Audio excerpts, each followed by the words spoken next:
रामगढ़ में 6 लाख से ऊपर पैसा सेंक्शन हुई से 1,30,000 के काम हुई। बाकी पैसा कहाँ घिस करके ब्लॉक कांग्रेस के अध्यक्ष पूछा थे, इसलिए पूछा थे कि सब ओढ़ार चल दी 15 बरस डार थोड़ा बहुत ऊंचे रुक जाती तो पूछती भी नहीं। वो हालात ये है कि लूट खसूट कितना हो सकते, ये काम आज यहाँ के हमार विधायक और उखर नेता मन करत है। हमार भी 15 साल सरकार रही से, केंद्र में आज भी हमार सरकार है और पहले भी सरकार रही से। हमार नेता मन उखर बहुत सारे विषय के बारे में विस्तार से आपके सामने बात रखी। तो ये प्रदेश के अंदर ना विकास चलत है, ना किसान चलत है, ना गरीब चलत है, ना मजदूर चलत है। यदि कुछ चलत है तो अकबर ढेबर और गोबर चलत है। ये प्रदेश की हालत है, पूरा प्रदेश में। अकबर पूरा जंगल ल बेचत है, 2 दिन के तेंदू पत्ता तोड़ाई होते हैं और 2 दिन में 500 बंडल तोड़ना है। कहा थे कौन तोड़ते बताओ भाई? और जो 2 दिन में 500 बंडल तोड़ी ओखरे तेंदू पत्ता खरीदी हुई। हमार सरकार में 15 दिन तक के तेंदू पत्ता तोड़ाई हुए और 15 दिन के तेंदू पत्ता खरीदी हुए। हम भले 2,500 रुपया ओखर कीमत देते रहे, लेकिन लाभांश कोई 10,000 मिले, कोई 8,000 रुपये मिले, कोई 12,000 रुपये मिले, कोई 15,000 रुपये, एवं 4,000 तक के सीलिंग कर दी। 5 साल में 1 रुपये नहीं बढ़ाई और 2 दिन कवर कर दी। 2 दिन में आप सरकार ला बेचो, 2 दिन के ला वो भी कुछ ही लोग बेचो और बाकी सब ठेकेदार मन ला उन्हें पौने में बेचो और ठेकेदार मन पूरा कमीशन ले जाकर के वन मंत्री दी। इसलिए मैं अकबर के नाम ले, ढेबर के नाम के बारे में तो मैं जानता हूँ और मोर अलावा शायद आप मन ज्यादा जानते हैं कि तोर संरक्षण में चलत है या यहाँ के पुलिस करत है। यदि तोर संरक्षण में नहीं चलत है तो पुलिस काबर नहीं रोकत है, और पुलिस नहीं रोकत है तो कदम कार नहीं उठात। ये मोहल्ला मानपुर के जनता लोग बताए लगी काबर गांव में अवैध शराब बिकत है। जब तुम शराबबंदी की बात करते हो तो तुम्हार राज्य में हर गांव में अवैध शराब बिकत है और उन्हीं तुमन कहो कि हम हर गांव में 3-4 ठन कोचियां बना दें, रोजगार दे दें, सरकारी रोजगार आबकारी विभाग में। इस प्रकार के मन रोजगार दे हैं। आज जो मुख्य मुद्दा लेकर के हमारे किसान मोर्चा के साथी नरसिंह भाई और पूरा हमारे सहयोगी मन ये कार्यक्रम ला करे, धरना प्रदर्शन ला, वो जो हमारा खाद ला लेकर के वर्मी कंपोस्ट, हम तो ये बोलथन कि आप गुणवत्तापूर्ण वर्मी कंपोस्ट के निर्माण करत हो तो किसान ला दबाव पूर्वक कबर बेचत हो। आप छूट दे दो, किसान ला लगी कि ये खाद हमारे लिए उपयोगी है तो वो किसान खरीद ली।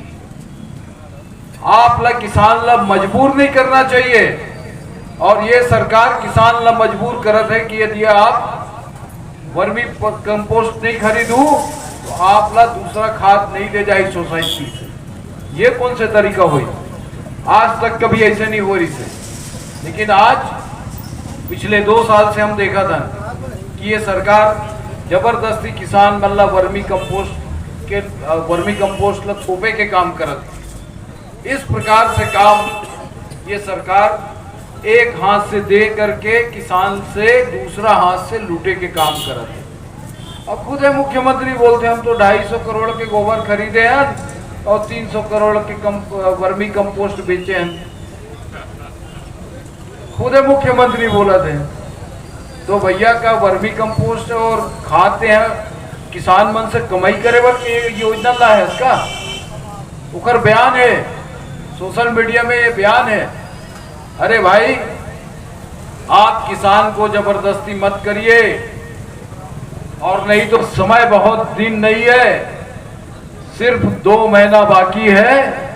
2 महीने में किसान भी आपके साथ जबरदस्ती करेगा और वो जबरदस्ती आपको बहुत महंगा पड़ेगा। एक नेता मन की थे अमन 36 घोषणा करे रहे।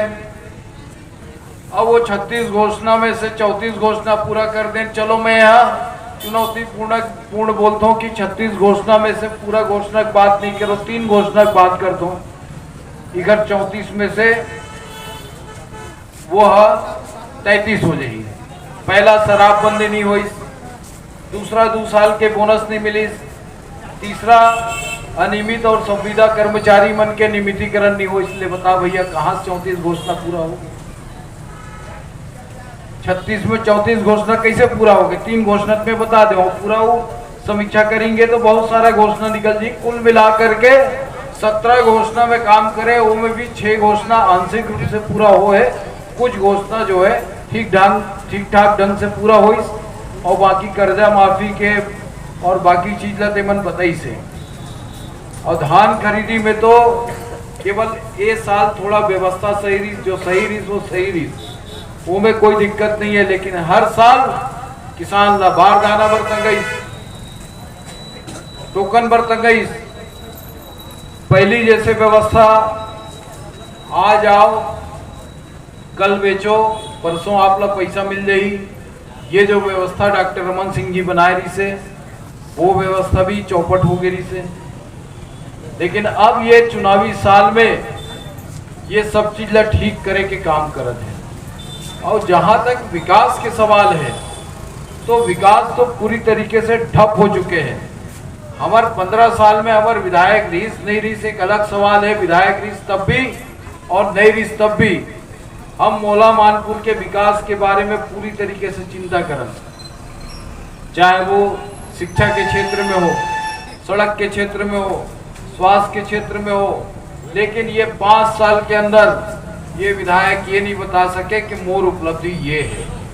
आज जो भी काम पंचायत के अंदर हो थे, मनरेगा से हो, कुंवर गौठान गलोक मनरेगा के जो काम होते 15वें वित्त आयोग से होते, स्वच्छ भारत मिशन से होते, डीएमएफ फंड से होते, राज्य सरकार से कहा होते ये पता नहीं पाई, केवल लाल बत्ती धर के घूमा थे और रेती बेचा थे और एखर बस चली तो किसान मन के खेती घलोक बेच दी। एखर ऊपर विश्वास करे के जरूरत नहीं है। बहुत ज्यादा दिन नहीं है, बहुत ज्यादा दिन नहीं है। ये इंदर शाह मंडावी जी ला बता देना कि जो 5 साल तक के ते अत्याचार करे ओखर बदला मोला मानपुर के जनता ली। और अभी जो पिछले दिन मानपुर में ये विधायक की उपस्थिति में एक तथाकथित आदिवासी नेता के भाषण हो रही से कि भाजपा वाले आएंगे तो काट के फेंक दो, नंगा करके भगा दो। अरे मैं तो दूसरे दिन भी आया था और आज भी आया हूं, काटना तो दूर की बात, रोक करके दिखा दो। और किसी भारतीय जनता पार्टी के कार्यकर्ता को डरने की जरूरत नहीं है। पूरा भारतीय जनता पार्टी के कार्यकर्ताओं के साथ है। ऐसे आतंकवादियों से लड़ना हम बहुत अच्छे तरीके से जानते हैं। और मेरी चुनौती है कि एक भारतीय जनता पार्टी को छू करके दिखाओगे, ईंट फेंकोगे तो बोल्डर फेंक के दिखाएंगे। ये हिम्मत मत करना। हम अपना काम कर रहे हैं, आप अपना काम करिए। हम भी इतने लंबे समय से राजनीति कर रहे हैं, हमने भी इतना लंबे समय तक के सरकार चलाया है, लेकिन राजनीतिक मूल्यों को कभी भूला नहीं है, एक दूसरे के सम्मान को भूला नहीं है। इस प्रकार का आतंकित करने वाले शब्दों का प्रयोग भारतीय जनता पार्टी का मेरा साधारण कार्यकर्ता भी कभी नहीं कर सकता। ये संस्कारों का अंतर है। मैं आप लोगों से यही कहने आया हूं, बाकी सारा विषय आ चुका है कि किसी को डरने की जरूरत नहीं है।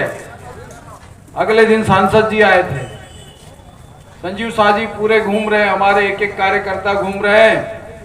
किसी को भी चिंता करने की जरूरत नहीं है। भारतीय जनता पार्टी पूरा प्रदेश आपके साथ खड़ी है और जरूरत पड़ेगी तो हम यहाँ पर केंद्रीय बल यहाँ पर अटैच करने की बात करेंगे ताकि ऐसे आतंकियों को इनकाउंटर किया जा सके।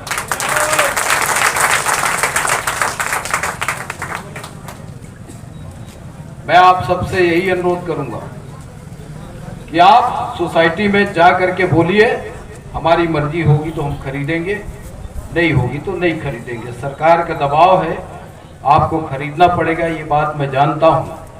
लेकिन आज हम कलेक्टर के दफ्तर के सामने ये इस घटिया खाद को फेंक करके उनको बता देंगे कि ऐसा न्याय मत करो किसानों के साथ। और ये आज का जो धरना प्रदर्शन और आज भारतीय जनता पार्टी की जो लड़ाई है, जो किसानों के साथ जबरदस्ती किया जा रहा है, न्याय किया जा रहा है, उसके खिलाफ ये लड़ाई है।